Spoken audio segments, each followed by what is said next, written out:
today marks a milestone for Superman, and it is something that has never before been achieved in comics. Yes, a 1000th issue of Action Comics has arrived on the scene.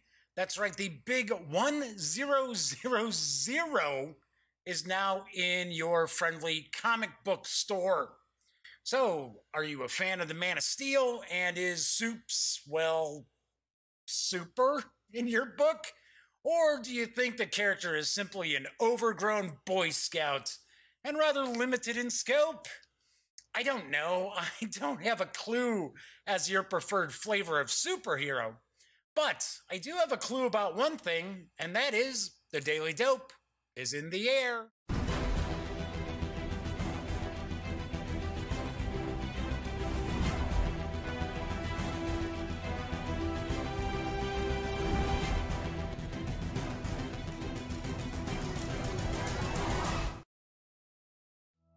Howdy, howdy, howdy, gang. Yes, I am back once again. I'm Jeff McAleer, and I am your host here at the Daily Dope, as well as the Grand Poobah of the GamingGang.com. Today actually marks the 85th episode of the Daily Dope.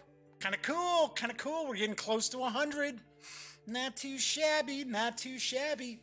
So yes, today does mark the 1000th issue of Action Comics, and there are a variety of variants that are out in your friendly local comic shop right now that you can pick up. Personally, I like Superman. I think Superman's pretty cool.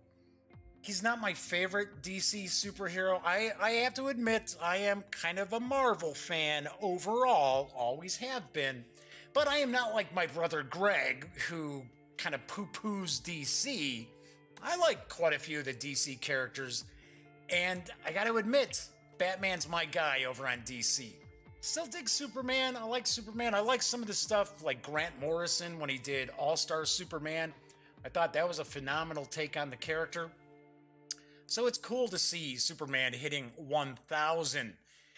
Interestingly enough, it's only a few months from now that we will see Detective Comics and Batman hit a 1000th issue as well. All right, before I get into the show, I did want to mention I was sad to see that former First Lady and I guess we would say First Mom, Barbara Bush, passed away yesterday at the age of 92. Now, I'm sure everybody has heard umpteen times already that she was the second woman to actually be First Lady as well as the mother of a president. And the first woman to do that was actually Abigail Adams, who, if you delve into history, she was a pretty cool woman, pretty much ahead of her time as well. Very forward thinking. And Barbara Bush always struck me as a pretty tough cookie, but a pretty good person. And I can't say we can always say something like that about people in politics either. So regardless of your political stripe, I think it's a little sad to have seen Barbara Bush pass on yesterday, and a tip of a cap to her service to our country. So, and of course, if you're not American, if you're watching this overseas, you're probably like, yeah, whatever. I can totally understand. So, I've got lots cooking on today's show. I've got a good amount of news that we're going to be taking a peek at. I am also going to be reviewing At Any Cost, Metz 1870 from GMT Games, designed by my very good friend, Herman Luttman. So, that is coming up in just a little bit because today is Wargame Wednesday. And if you followed the Daily Dope, you know on Wednesdays I like to look at war games. So as I mentioned, I do have a good amount of news today. Only one Kickstarter too, so and I might as well start off with that Kickstarter because there is I want to say kind of classic miniatures game that is returning by way of a company called Editions Sans-Detour. They are a French company, and it is Confrontation. And I've got the dope. Confrontation Classic is a major reference in the world of miniature wargaming. It's a skirmish game for 2 or more players, which takes place in a medieval fantasy world filled with legends, heroes, and tales of bravery. Confrontation takes place in the vast setting of Arkelash. Think I got that right? A world ruled by warrior nations experienced in the art of war, thus making them warrior nations. It's now up to you to take command of the armies and impose your rule. This great Kickstarter campaign offers a complete reprinting of a legendary game. At the start of the Kickstarter, the event box will contain 178 unique miniatures divided between 16 factions, each with their own skills. 2 battle sets for play with 2 or 4 players, terrain and game mats, allowing for fast setup. The rules, tested through many years of play, which are easily learned. But most importantly, all of the stretch goals that will be unlocked will automatically and immediately add extra miniatures to the base set. These may be clans or large models, such as Molochs, the dragons, etc.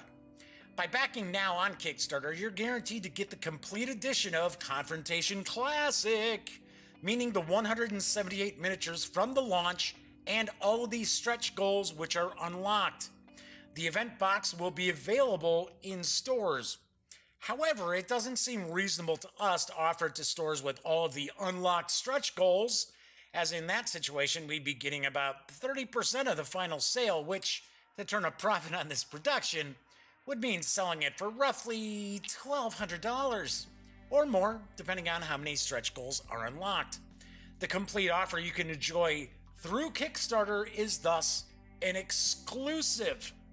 So there is it's about a 3-minute video about the Confrontation Classic Kickstarter, and it shows off a lot of the miniatures, which look really, really cool.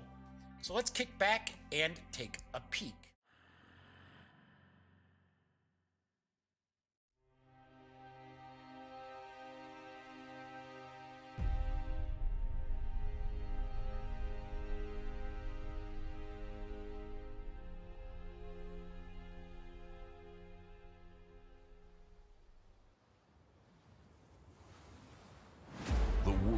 Arklash is at war.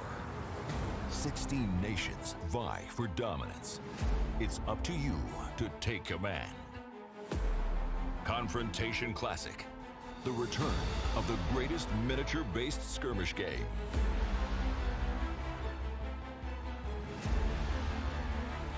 Discover a vast world through this complete game. Over 1,500 unique miniatures.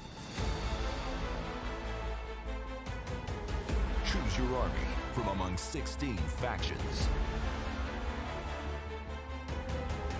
Prepare artifacts, spells, and miracles. Deploy your troops. Engage the confrontation. And celebrate your victory. Confrontation Classic. Kickstarter, April 17, 2018. It's a complete miniature-based skirmish game for 2 to 4 players, fully compatible with previous editions and the new edition yet to come. The game offers rules accessible to all. 16 playable factions.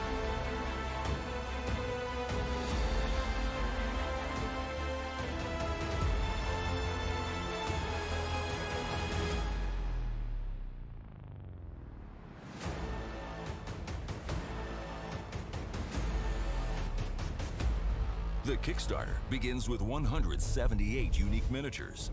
The complete rules, the terrain, the game board, the battle set for 2 to 4 players, and everything else that's needed to play in a single event box.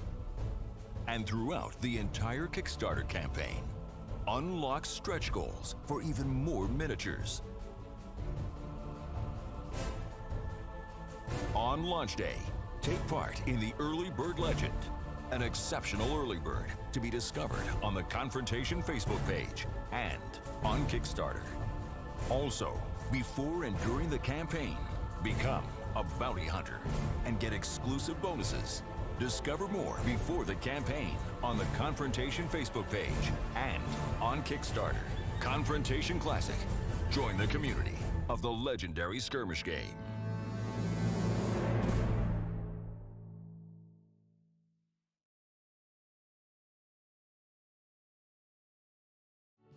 I have to admit, that does look pretty interesting.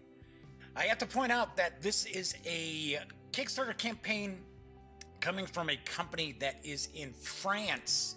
So right now you can score the core Confrontation Classic Kickstarter, the 178 miniatures, the 2 battle sets, any stretch goals that get unlocked for approximately $396. Yes, gotta say, wow, that is kind of a pricey Kickstarter. But let's look at a few different things. And there's cool things about this Kickstarter, and then there's other things that I kind of worry a little bit about. So, just wanted to mention, there are 178 miniatures. There are 16 factions, so you're getting approximately 11 minis per faction. So, not bad. It is a skirmish level game, which oddly enough, a lot of the photography they were showing off had like tons and tons of figures. So, I guess those are multiplayer games? I don't know. Because usually skirmish level usually have about 20 figures or less per side, or per player normally. So with 178 miniatures, gotta admit, you're only paying a little more than $2 a mini. That is a pretty smoking deal, especially since, keep in mind, I'm sure a lot of these minis are going to be pretty big. The project itself had, I want to say the initial goal was about 300, I think it was 320,000, 340,000, something like that. It is at a little bit over 200% funding right now. It just launched yesterday, so it's done very, very well. It's at about $750,000 at the moment. So there are miniatures that have been unlocked as well. So that's all the cool stuff, right? The thing I'm a little leery about is, and I have to point out, I don't know the first thing about Confrontation outside of, I seem to recall back in the day, a lot of people dug the miniatures. The miniatures were very, very cool. It just wasn't really well supported by its original company, and it kind of fell off by the wayside. But I want to say the game came out in like the late 1990s, early 2000s, somewhere around there. So it was pretty popular, just wasn't supported all that well. Now this edition Sans-Detour has never done a Kickstarter before, so I'm a little bit leery. I'm not necessarily telling you that, hey, you're not going to get this product. I just don't know if you would be getting it on time. Miniatures Kickstarters have a very, very nasty habit of taking a long time to get into backers' hands. And with this being a first-time Kickstarter for effectively a brand new company, a little concerning. Now, there is supposed to be a brand new edition of Confrontation that is going to be arriving in 2019. All new rules, all new systems, things like that, as far as I know. So I wanted to share this because it is a pretty cool looking Kickstarter. I got to admit, that is a ton of miniatures that you can get at a really nice price. It is from France. I don't think shipping's included, so you would have to check. But as I point out, with a lot of the Kickstarter news that I share, if there's something that's a little bit of a red flag, I toss it out there. And being a first-time Kickstarter from a brand new company, don't know. Just thought I'd point that out. Anyway, I should have mentioned before I jumped into the news, there is chat available, and it is through YouTube. If you are watching live, I know Wednesdays we tend to get some Wargamers checking in to catch the show live, so you can always say hello when I start taking a closer look at any cost. If you have some questions, want to take a closer look at something, feel free, let me know. All right, moving right along. Since I'm talking about miniatures, let's kind of stick to some miniatures because WizKids has some pretty cool pre-paints on the horizon for Pathfinder. They're coming in May, and I've got the dope on Jungle of Despair. Jungle of Despair is the latest 44-figure set release in the award-winning Pathfinder Battles line of miniatures from Paizo Inc. and WizKids. Pathfinder Battles Jungle of Despair miniatures come in two product configurations, the standard booster and the standard 8-count booster brick. Jungle of Despair follows the lead of popular Pathfinder battle sets like Maze of Death to provide a legion of high-utility monsters and heroes suitable for any fantasy role-playing campaign. Which also means it doesn't have to be Pathfinder. From playful pixies to the deadly serpent folk and the king of the jungle himself. Make sure to keep an eye out for the rare dungeon dressing inserts that add realism and fun to your fantasy gaming. Jungle of Despair is packed with the adversaries your game is looking for. There are the 4-figure boosters. Pathfinder Battles Jungle of Despair standard boosters contain 1 large figure and 3 medium or small figures. The Jungle of Despair standard bricks will contain 8 standard boosters, so that means there are 32 figures per brick.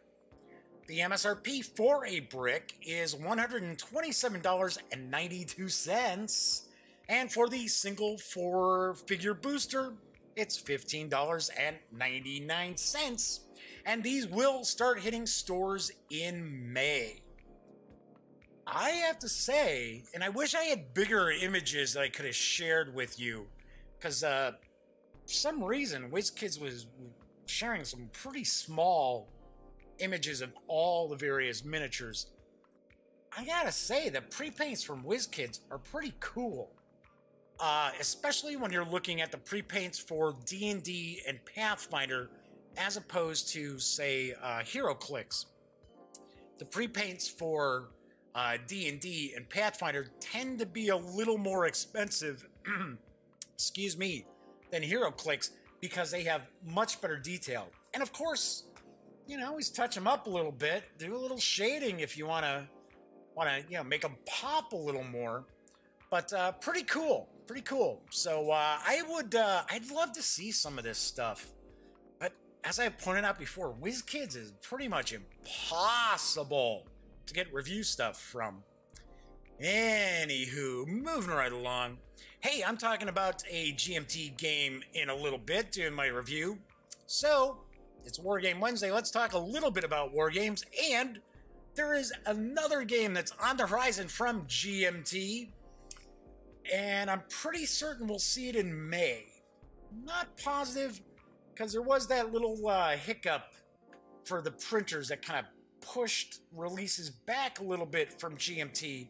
But I'm pretty sure we'll see Gallipoli 1915, Churchill's Greatest Gamble, come May.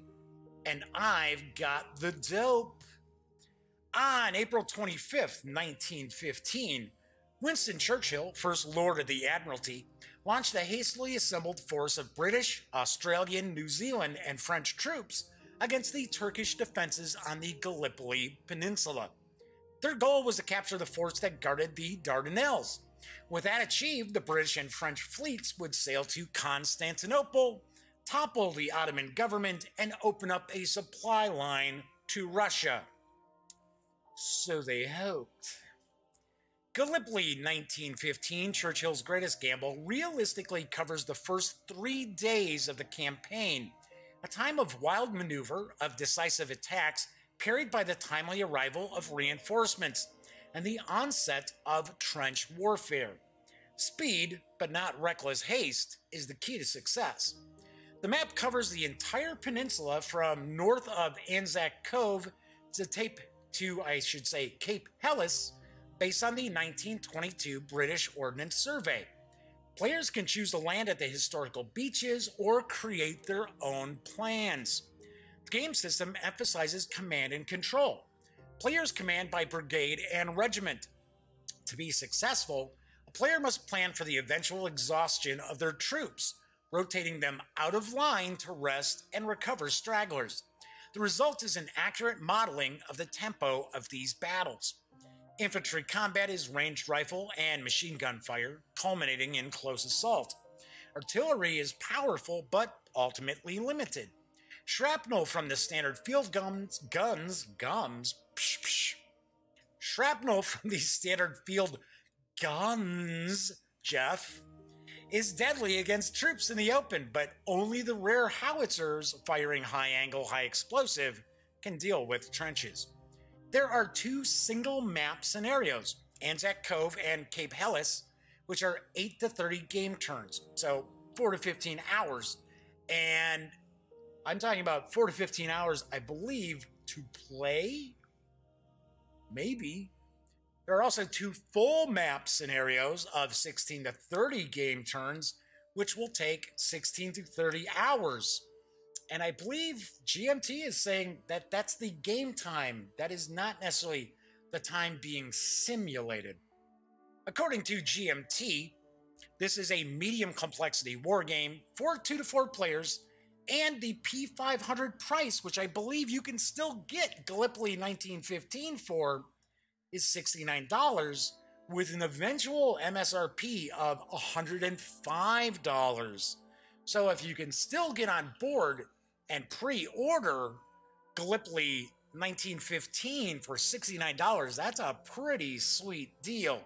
And of course, with all GMT releases, if you have interest in this title, and I gotta admit, this is not a campaign that is gamed a whole lot in the world of war games. Anyway, if you're interested, snag it while you can, because GMT Games go out of print super fast. All right, I've got another piece of wargaming news, and this time it's coming from Legion Games. I haven't talked about them in a long time. And fans of horse and musket era war games will want to take note. Legion has released the Battle of Blenheim 1704. I believe I got Blenheim the pronunciation is correct on that. Anyway, here's the dope. The Battle of Blenheim is a tactical level 2-player game covering one of the pivotal battles during the War of Spanish Succession. One player takes the role of Marlborough, commanding the British and Allied forces, and the other of Tallard, leading the Franco-Bavarians.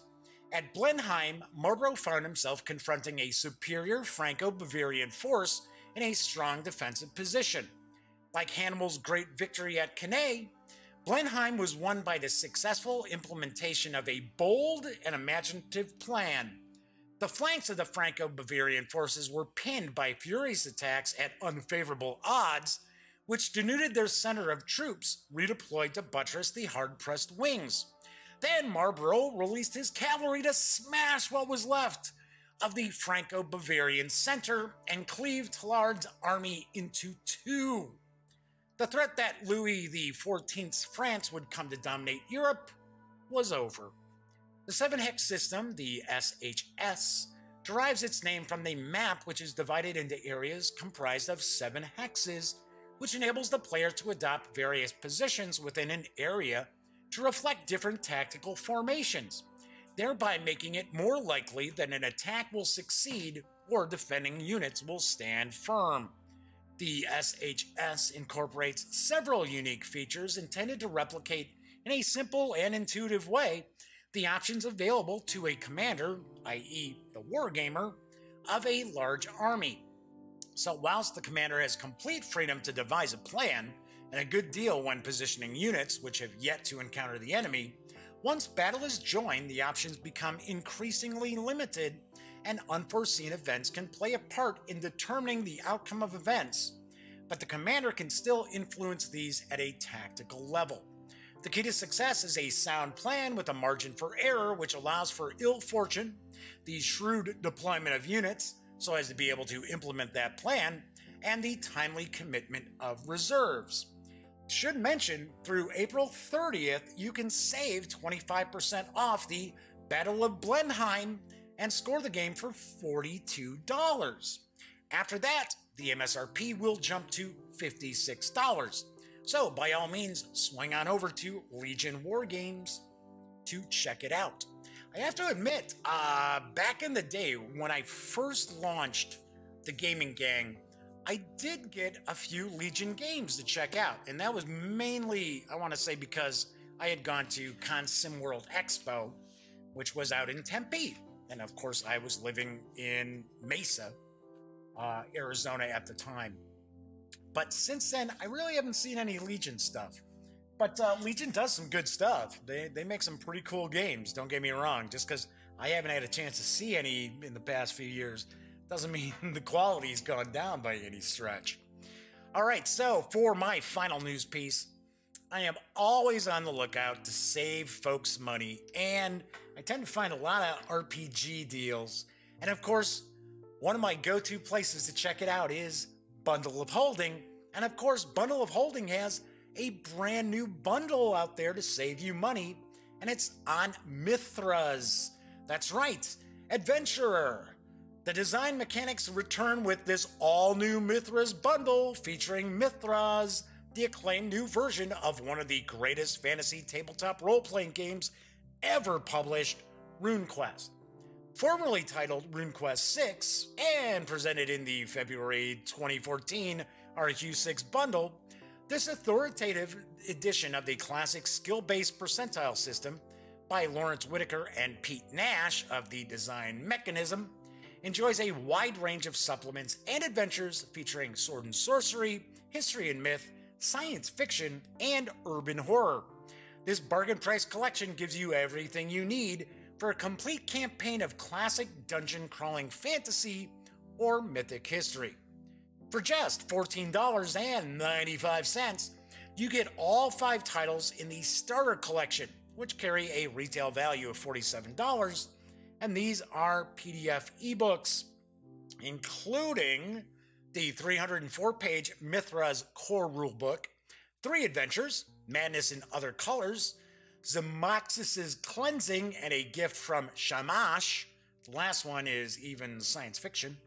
And the 336-page Classic Fantasy Supplement, which is focused on old-school dungeon crawls in Mithras.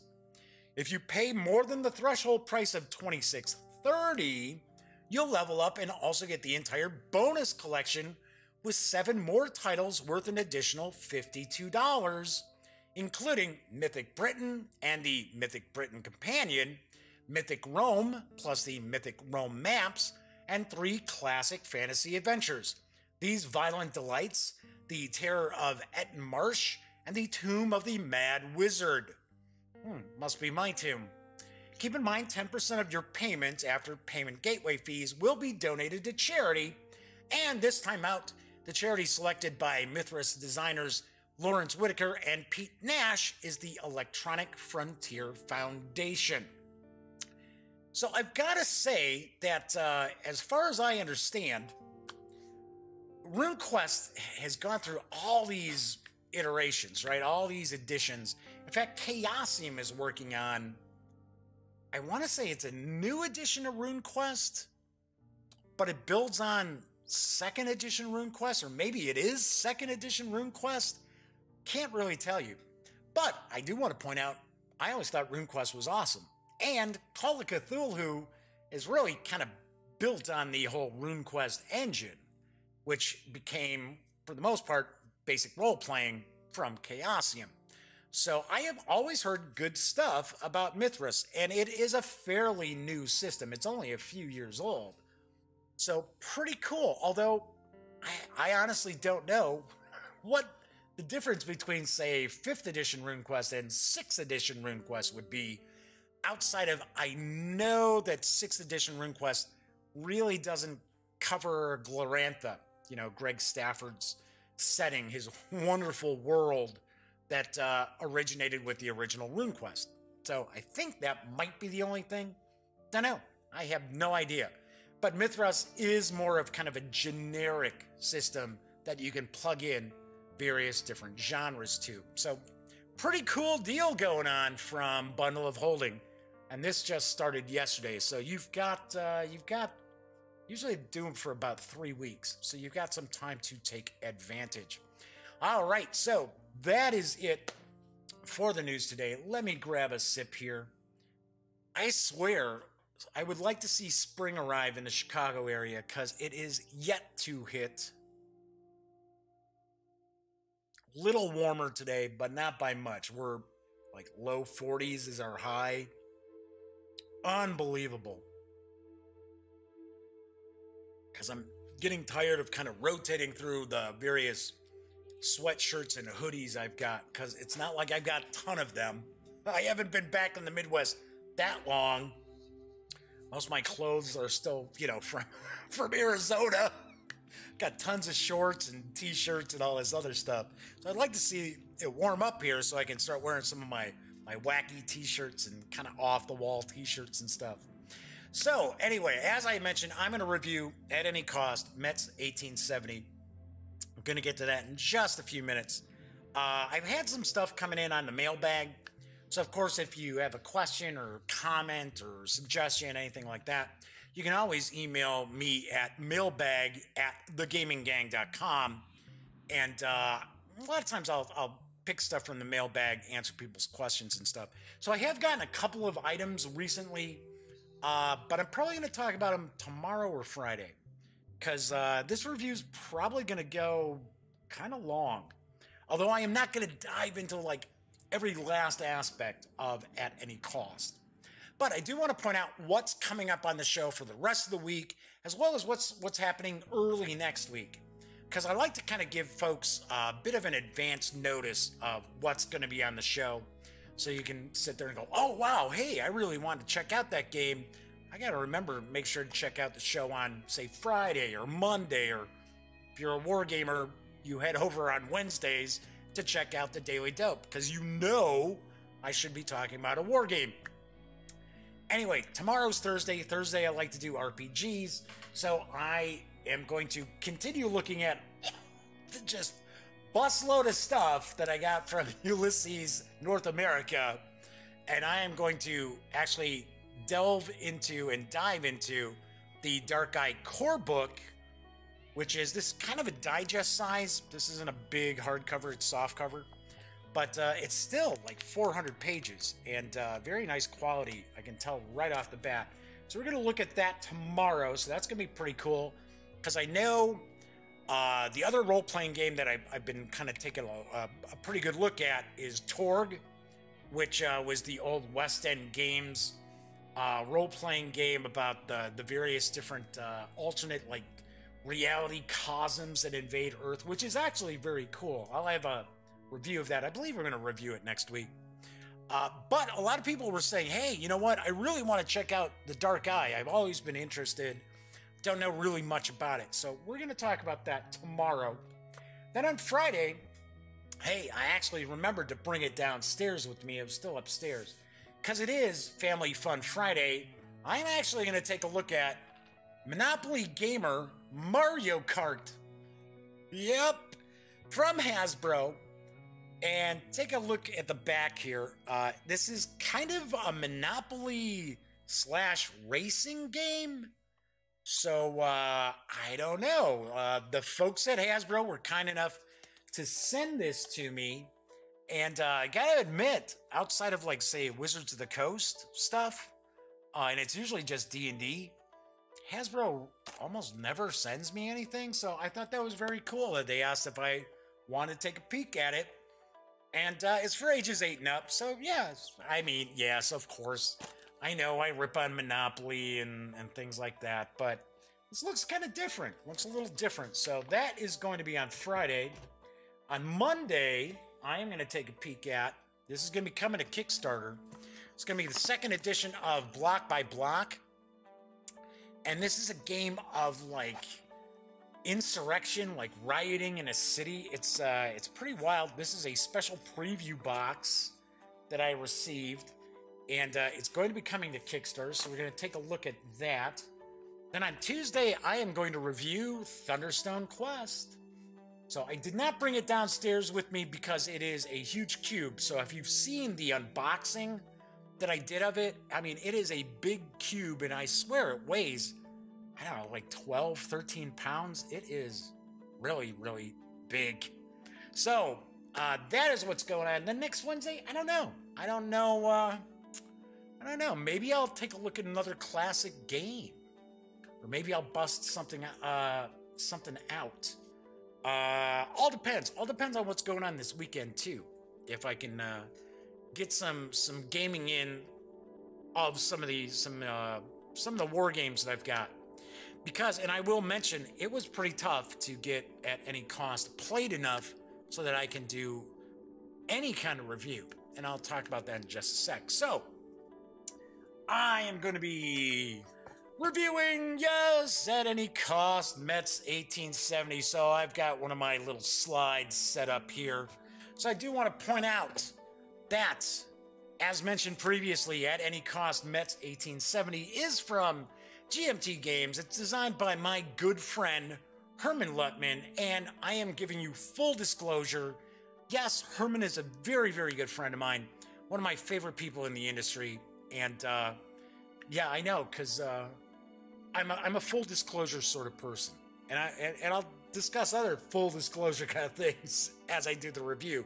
But I think it's important for people to know that Herman is a friend of mine. He is a very good friend, and he's an excellent designer. So don't get me wrong. I always call it as I see it, but I think it's important that people do know that Herman and I are good buddies. All right, so art is by Roger McGowan, which I believe all of the artwork is from Roger. And except for the map art, I guess the map art is Terry Leeds. And that's important because I really love the map art. And it did have some game development by Fred Manzo. It is for 2 players. It is considered a kind of medium complexity from GMT. It's rated as a 6. And it does carry a very friendly MSRP as far as war games go of $50. All right, so let's move on over to the other camera. So I've got this kind of zoomed out. Let me I'm gonna move that out of the way here. Get this moved over a little bit too. So, did an unboxing for At Any Cost, and it was kind of funny. I point out that I am not the most well-versed on the Franco-Prussian War. Do know a bit about it, but I can't sit here and be like, oh, well, yes, and then in this battle, in the Battle of Mars-le-Tour, this took place, and that was at 0400 hours, and when they started to move into position. No, I don't know. No, I don't. I am not that well versed in the Franco-Prussian War, outside of some kind of high-level strategies and some of the reasons why the Prussians were able to win and the French did not do as well.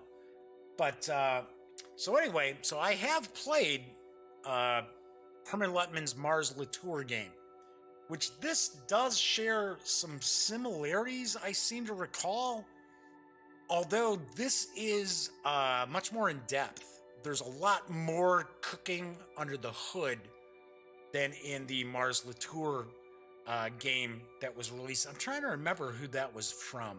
I don't think it was White Dog Games, but it was from a smaller publisher. But it was a good game. It was a good game. Maybe it was White Dog Games. I forget.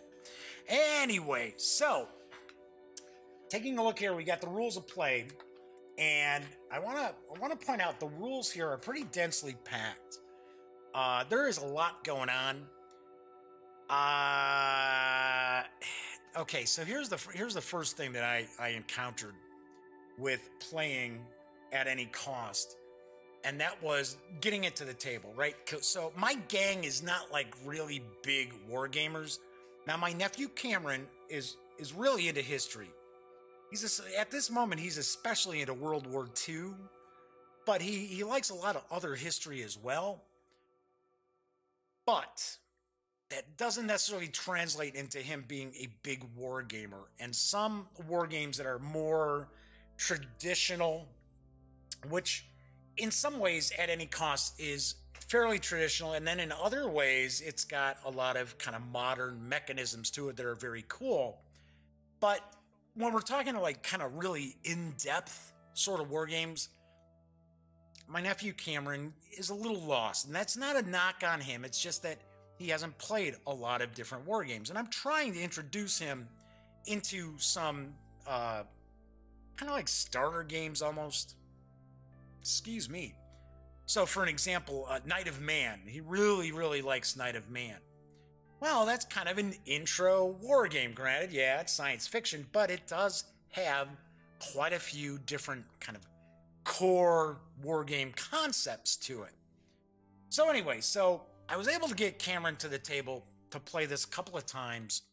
We did not finish an entire scenario, and we were actually going with the first scenario, which is fairly short, but still not super short, right? So we did get about 3 to 4 hours of gameplay in on a couple of occasions, and then the third time I kind of played a little bit solitaire, which I always try to avoid doing that as far as doing any sorts of reviews, unless it's a solitaire game, right?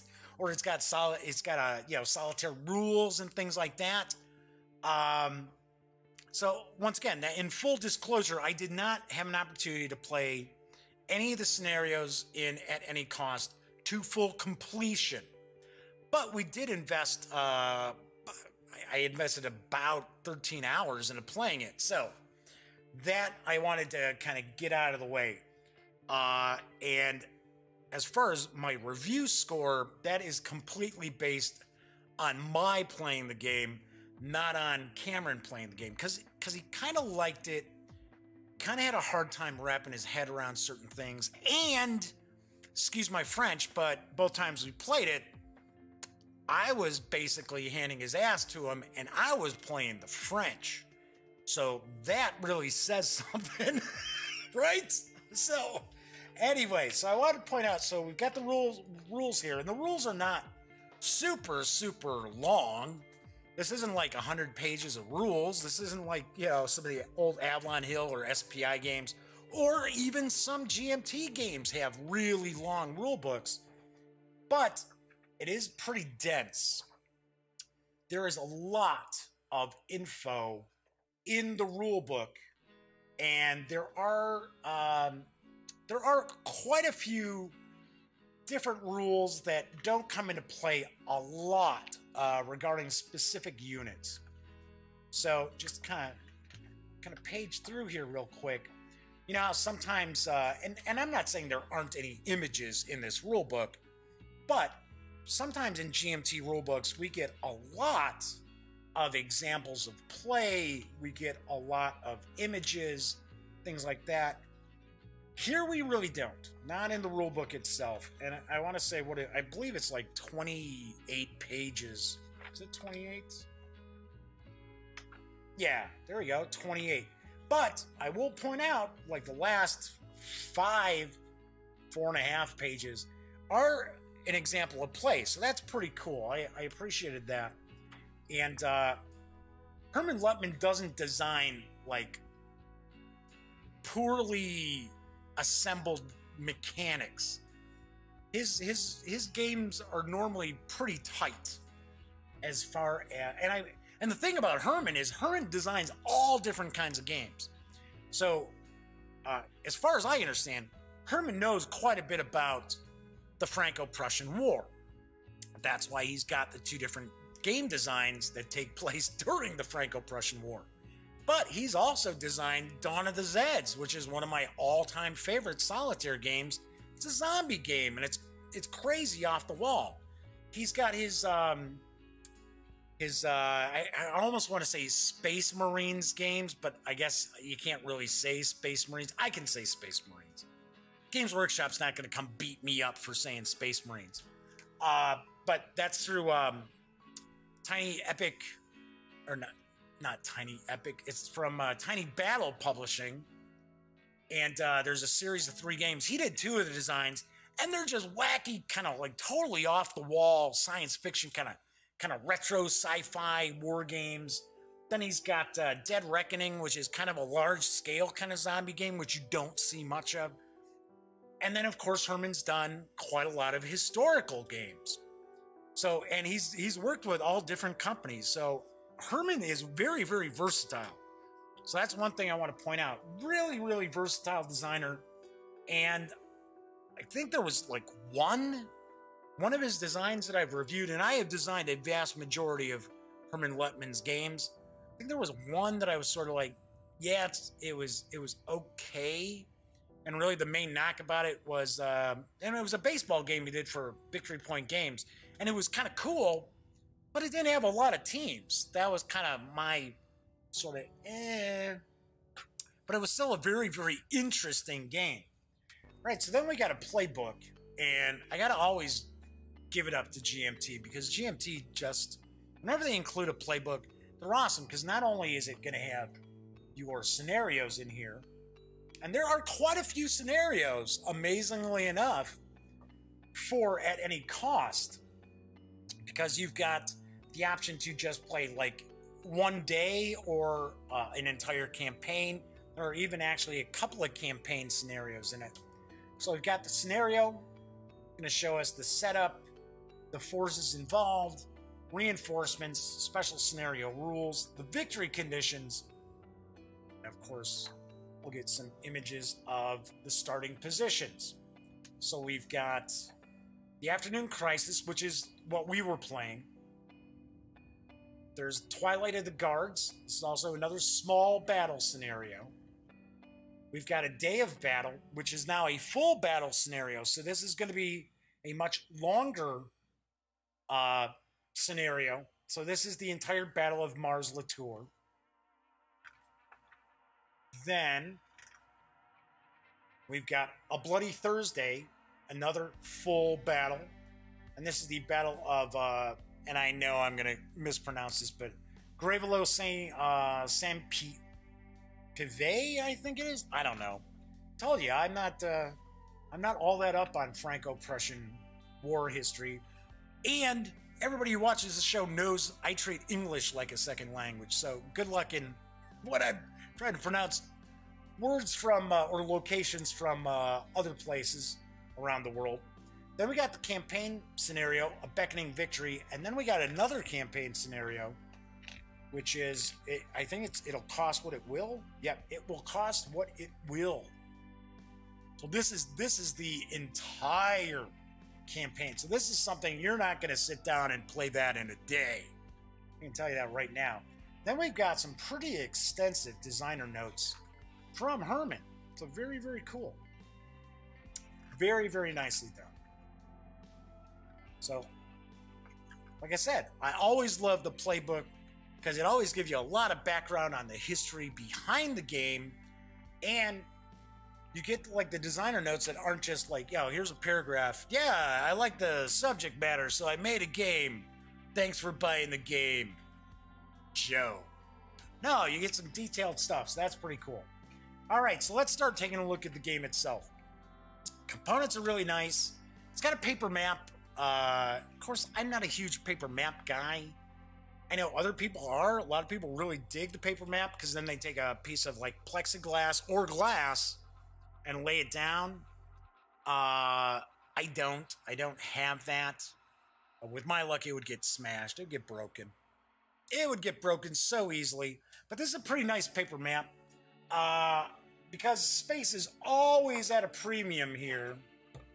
This is not the full map, right? So, still got that little bit which is not being displayed, which would be added onto this end here. All right. So, anywho.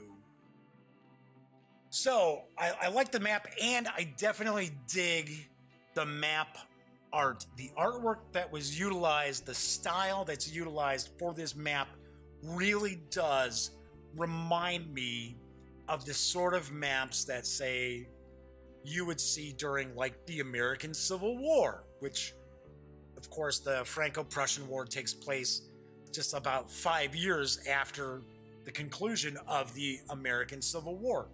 So I really, really dug the style that this map utilizes. It's not just super old school, boring terrain. I can zoom in a little bit closer, give you a kind of a better look, right? Okay. So the way I've got this set up, I just have some units tossed out here. This does not represent anything that's actually going on in the game. I just wanted to show off some of the units. But I'm going to come back out here,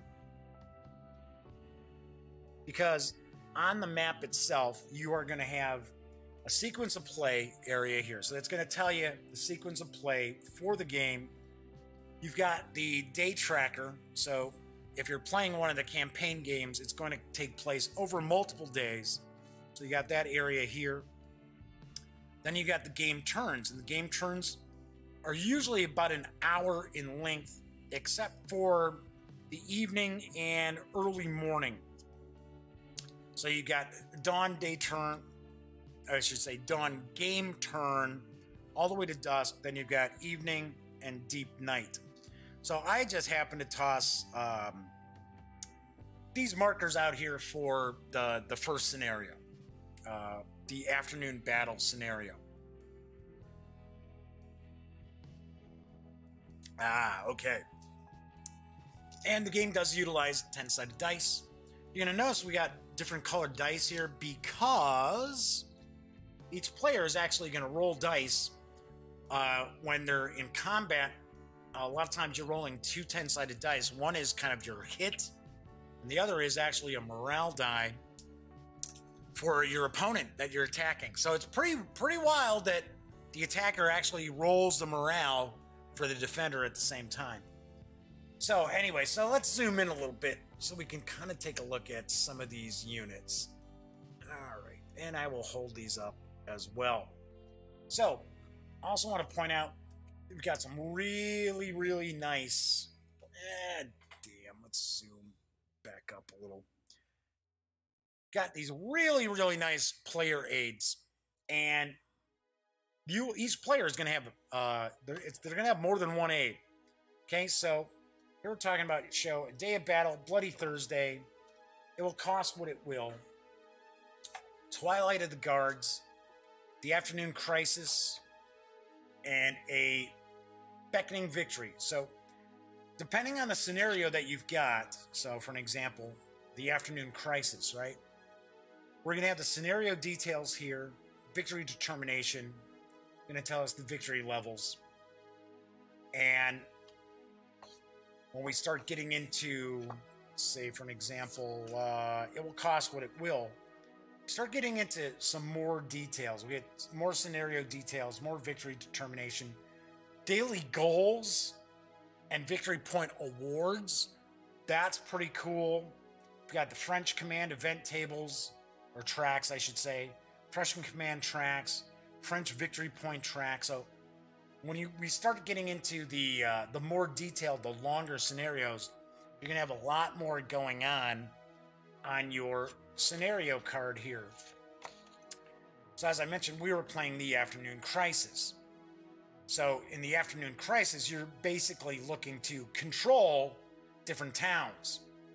So that's effectively what you're looking at there. All right, so you'll have these, and then each of the players are going to have assault combat results. So they're going to have the assault combat results table, and it also has results explanation, break test explanation here, combat adjustments, and then we've got the fire combat results table. So your units, like your infantry can fire. There's also close assault, which is when we start using this table here. So each player is going to have one of these, and they're also going to have, so the French player will have, because there's event chits in this. This is a chit pull sort of game. So it's going to tell you, okay, so these are what the event chits mean for the French. Plus, they've got their terrain effects costs, sequence of play, postures, out of command. And then, all right, come on, get out of the box. Get out of the box. Then, the Prussian player will have their event chit card, and of course, same with the terrain effects, and so on and so forth. So each of the players is going to have a couple of player aids that they're going to be utilizing quite a bit.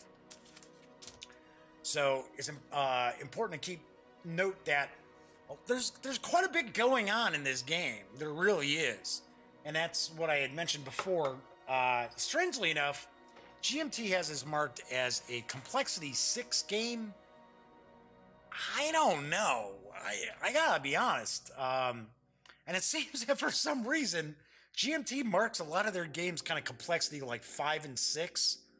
And some seem like, wow, you know, that's pretty easy to get into. And then another game with the same rating, it's kind of like, wow, that seemed a bit more complex. I don't know if I'm just getting dopier as I get older or what. But honestly, I thought this game is a little more complex than a 6. That's just, yeah, I don't know, just my opinion here. All right, so let's take a look at some of the units. Let's zoom in a little bit more. Oops, sorry, that's zooming out. All right, so what you're going to see, blue units represent the French. Kind of, this is kind of a bluish gray, represents the Prussians. And it's a chit pull. So each of these corps, and you've got your units that make up the different corps, they're going to have this little marker here, right? So I've got, there we go, there's good old Lego Batman doing duty as our opaque container. And you will need more than one opaque container. So you're going to actually use your container. You're going to place these in. So when this gets pulled, that means you can actually activate those units. So we've got these, and of course I've got one Prussian combat unit and 3 French. So, you know, like I said, I just kind of tossed these out here to kind of show off. So you're going to put these into your opaque container, right? Then you also pop in each commander-in-chief counter, right? A chit for those. Then we've got a Fortunes of War chit. That gets tossed in. And then depending on the scenario that you're playing, you're going to have events for both the French as well as the Prussians. And each scenario is going to tell you which events are available to you. So it's going to tell you what events we've got. And remember, I was talking about each of the players has their chit sheet, right? Talks about each of the events. It's going to tell you what each of these events represent. Now, the Fog of War chit that I just tossed into the container here, that you actually roll a die. You roll a die to find out what exactly is going on. So normally what you'll be doing is you're going to select one of your events and toss it into the container, but depending on the scenario, it may also say, okay, you randomly select so many other events so now you don't even know which one of your events are in there to also toss into the opaque container. And that is how you actually will determine who's phasing, you know, what's going on. And I do dig chit pulls. I like chit pulls because chit pulls give you a good amount of randomness. Now, yes, some folks don't like chit pulls because you can easily turn out where it's like, okay, well, one side gets to sit there and have, you know, so many turns in a row that they get to do something, and the other side suffers after sitting there. But then again, they get their opportunity if they're able to weather the storm. So I like chit pulls. I think chit pulls are pretty cool. Plus, as I mentioned, now you've got these different events in there. There's that Fog of War. You got the Commander-in-Chief. So pretty cool. All right, so if we take a look at the different counters here. So we've got infantry. So we got the infantry counter here. Let's see if this zooms in on it. There we go. All right, pretty cool. So it's telling us basically what division. So you see the red square that's got the number 6. That's kind of like the morale of the unit. So most of the French units have lower morale than the Prussian units. Then we're also going to see, okay, so what's the strength? How many strength points? So that's the 4. So that's used, you know, when you're attacking. And then we've got the 3. The 3 represents the movement allowance for this unit. So as we can see, this is infantry. This is an infantry unit. So this is a full strength infantry unit. And then if we flip it over now, you'll see that there's now a change in these factors. So now it's down to a 4.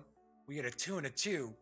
This is a combat weary token now. This represents a unit that is now combat weary. So they have taken casualties.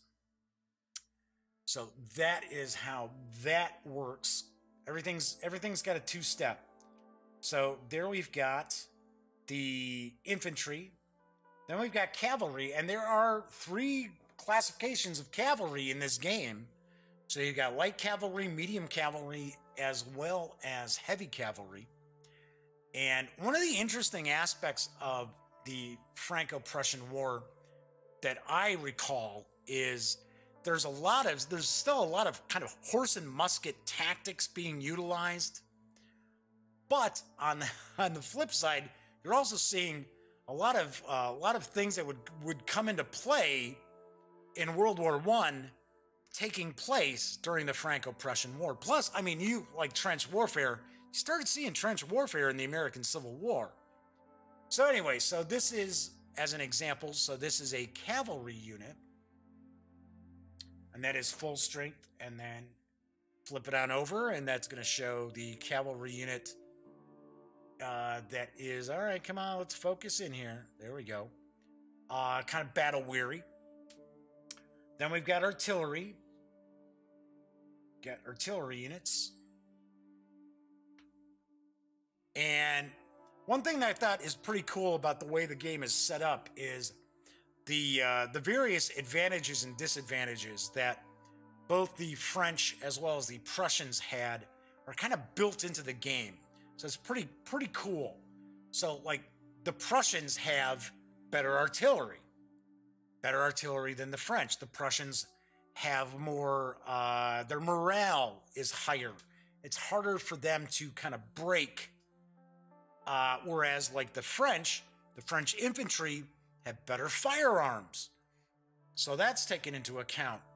The French are better playing at a defensive, taking a defensive aspect or kind of defensive footing as opposed to aggressive. So here we go. We've got artillery here. And then the French also have, I'm sure I've got one floating around someplace. Maybe. Maybe not. Maybe. There we go. We've got the early machine guns. And funny enough, when I was doing my unboxing, I had actually said chase pot, which I believe the pronunciation is chapeau, which are not the machine guns. They're not the machine guns. And the funny thing is, after I did the unboxing and I'm turning the lights out and I'm shutting everything else down here in the Duct Tape Studios, I thought to myself, wait a second, dummy. That's not those weren't the machine guns. Those were the French rifles. So, of course, I'm going to mispronounce these. I believe they're Malitro, something along those lines. But those were the early machine guns, the coffee grinders, as they liked to call them, or I should say, the coffee mill guns is what they tended to call them. So we've got those as well, and we see that their attack factor right there even has a little M next to it. So I thought that was pretty cool. So as far as the game itself, there's stacking limitations. You can only stack 2 units in a hex, so you can't create these just huge monster stacks that just go rampaging across the battlefield. Other thing I thought was pretty cool is you will have your headquarter units. So for an example, this is your commander here, and they will have a different posture. So that is a defensive posture. This is an aggressive posture. So you'll have the A or you have the D. And their command radius actually will change, which is the number in the blue box. The command radius is going to change depending on what their posture is. So remember I mentioned the French are better on the defensive. So when many of their commanders take a defensive posture, their area of command, their command radius improves. And of course, the white number on the right, that's once again their movement. So I thought that was pretty cool. I thought that was pretty interesting that when you activate your units, you are going to decide, okay, so is this corps taking an aggressive stance, or are they taking a defensive stance? Now, depending on the stance that you take, there are certain things that you won't be able to do with some of the units. So for an example, if you're in a defensive stance, you can't have cavalry charge. You can't have close assault take place. But if you're in a defensive stance, posture, you can actually use the road column movement bonus. You can rally your troops, whereas in an aggressive stance, you can't rally. So I thought that was pretty cool. I thought that was pretty interesting. I'm going to zoom back out a little bit because I think I'm a little too, come on. There we go. Thought I'm a little too close in. All right. So anyway, as I mentioned, you got a limit of 2 units per stack. All right. Let me grab another sip here. All right. So I want to talk about some of the things that I thought were pretty cool in the game itself. So I have to point out it is very, very difficult to actually sit there and like be knocking these steps off of these units, right? Plus, for the most part, the units involved in at any cost cannot be completely eliminated from the board. You cannot completely wipe out a unit. Now, once they've lost their 2 steps, you actually make a break test. That's that morale check. And if they fail that, in fact, when a unit is down to their final step, they take 2 break tests. Only then, if they fail, then they go into this box where it shows that these were units that were eliminated this turn. Then the next turn, they get to move into the units eligible for rebuilding. So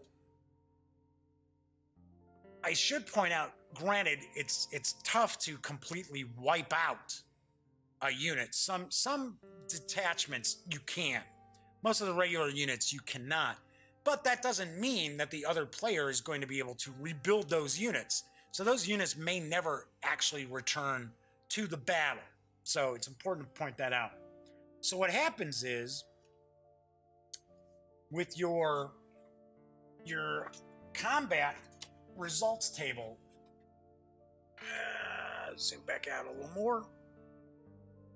There's a lot of stuff going on, okay? So your fire combat, you have to make sure that the units are in range, that they have a line of sight, and then you start going through the various different column shifts, right?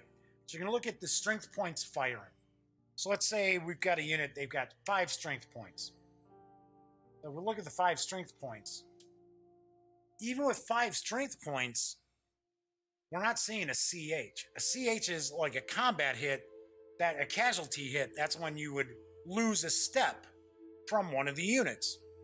So you got to really start pushing into the higher columns here to be able to start, you know, eliminating units from the battlefield. Although granted, they could be rebuilt and returned.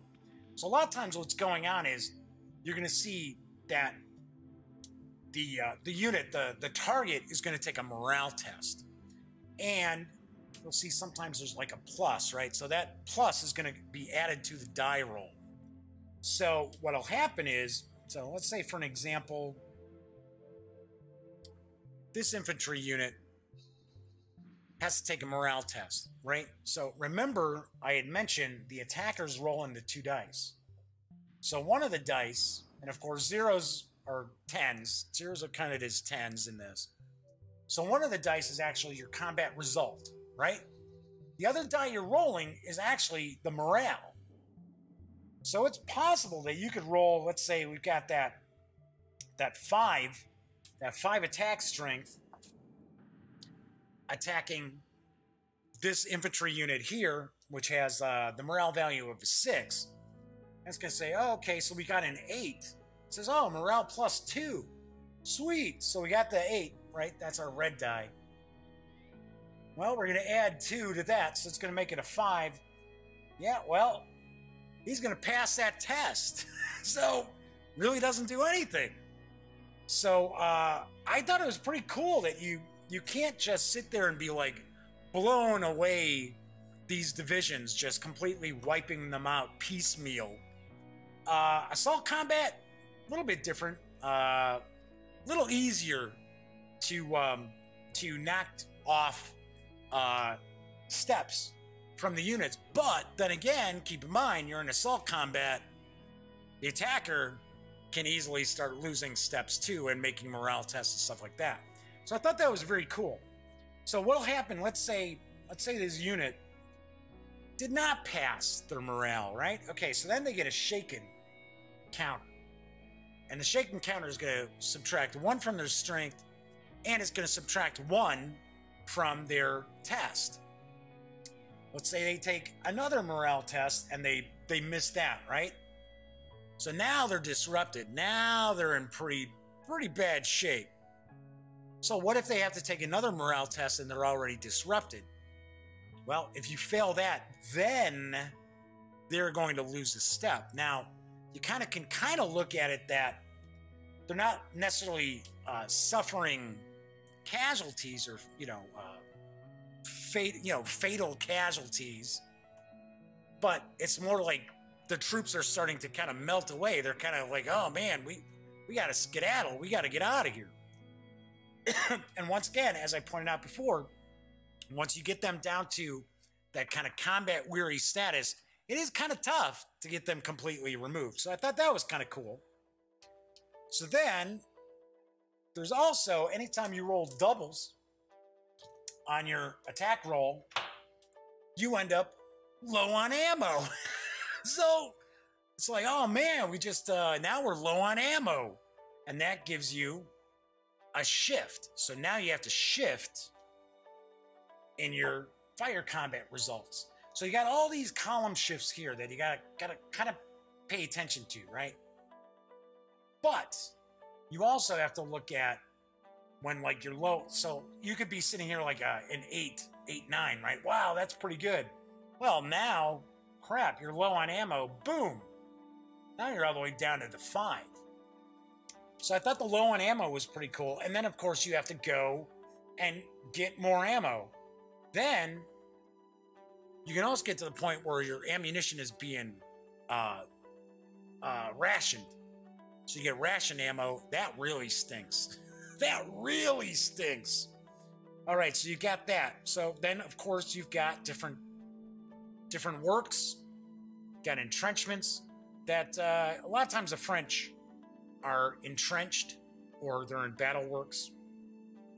Another thing that's pretty interesting too is remember I had pointed out your command, your headquarters, right? They've got that radius.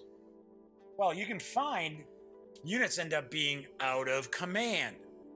So one thing I thought was pretty cool is that this is one of the reasons why you need to have another opaque container outside of, say, my Lego Batman, is because not all of these are the same. I thought that was pretty cool because usually in most war games, out of command, if you're out of the command radius, it's pretty much, okay, this is what happens. You know, A, B, C, D, what have you, or, you know, whatever. Says, okay, well, if they're out of command, they can't do that. They can't fire, they can't move, they can't rally, whatever. Here, you're actually going to draw a counter. And it's going to tell you what's the effect of them being out of command. Whoops. So I thought that was kind of cool that we've got different effects of being out of command. It's not always the one thing. All right, then you've got the close assaults. You've got leader casualties. You've got cavalry charges. You've got your artillery, marking them as fired. Now, of course, you get defensive fire. So anytime a unit moves into a hex next to another unit that can actually fire, they get defensive fires. That's pretty cool. The different events can sometimes give you opportunity fire. Some of the events you can save till later to play. You don't necessarily have to play them. I thought there's like a lot of little moving parts going on in this game that I thought was very, very cool, and I really, really liked about At Any Cost. Once again, as I mentioned, I didn't get an opportunity to play against Cameron to completion, but I have to admit, those two games, I honestly think the French would have won. Really do think the French would have won, which is pretty unusual. Now, one thing that I also want to point out, I know enough about the Franco-Prussian War to know that it wasn't just a cakewalk, that the Prussians just wiped out the French every opportunity they got. The French fought valiantly. There was a lot of stuff kind of going on behind the scenes, and it more had to do with some of their command than anything else. There's also a simulation of that for the French, which comes into play in like the later scenarios and that. But all in all, I thought this is a really cool game. As I mentioned, I haven't gotten into some of the more expansive scenarios. To be honest, I probably never will have an opportunity to play an entire campaign game of At Any Cost. And it's just simply because I don't happen to have the gamers available who would be able to sit down and really go through that kind of heavy lifting as far as gameplay wise. The days of being able to sit around and play, you know, an Avalon Hill game for 10 hours with my high school friends are long, long in the rearview mirror.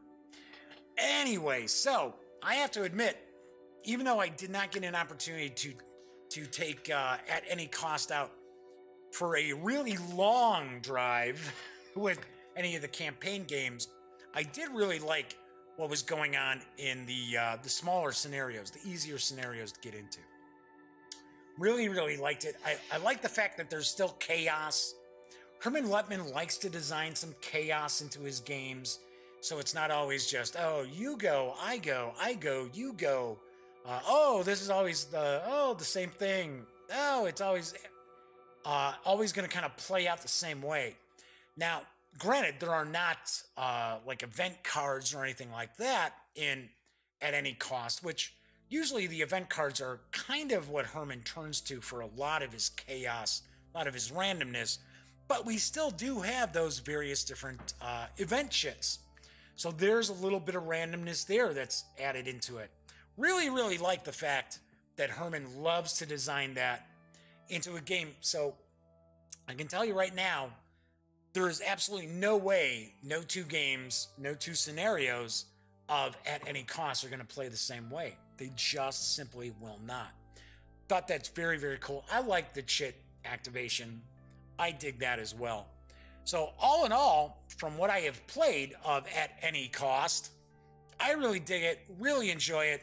There aren't a lot of Franco-Prussian war games out there in the first place, and ones that kind of bring some, I don't want to say that At Any Cost is bringing some really new stuff to the table, because they are mechanics that we have seen in other various games, but the way that it's incorporating all of these and Herman's kind of stitched them all together really, really is a cool game.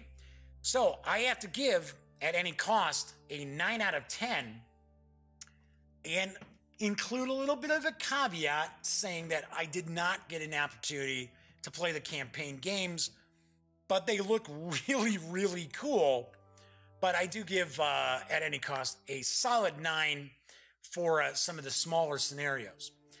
Do want to point out with any GMT game, and I say this all the time, I'm not sure if this is still available, if this is still in stock. I think it's still in stock from GMT. I'm not sure if it's going to be in your friendly local game store. For one, because it does have a pretty nice MSRP of $50 on it. So you may have to go to GMT to pick it up. I would not wait. I would not sit there and go, well, I don't know. Maybe I'll wait a few months and then get it. I wouldn't. If you're interested in At Any Cost Metz 1870, 19? Duh, it's 19th century, stupid. Psh. If you are interested, I definitely recommend pick it up now. Do not wait until later. All right, so that is today's show. I should point out, if you are not watching The Daily Dope, be sure to go visit thegaminggang.com for all the latest in gaming news, reviews, comics, movies, TV. You know the drill. Get your geek on at thegaminggang.com. I will be back tomorrow. I will be looking at, where did it go? Where am I hiding it? Is it buried underneath here? Yes, of course. Of course it's buried under all the other stuff. I will be looking at the Dark Eye core book from Ulysses North America on tomorrow's show. So until then, have a great hump day, enjoy your Wednesday, and as always, thank you very much for watching.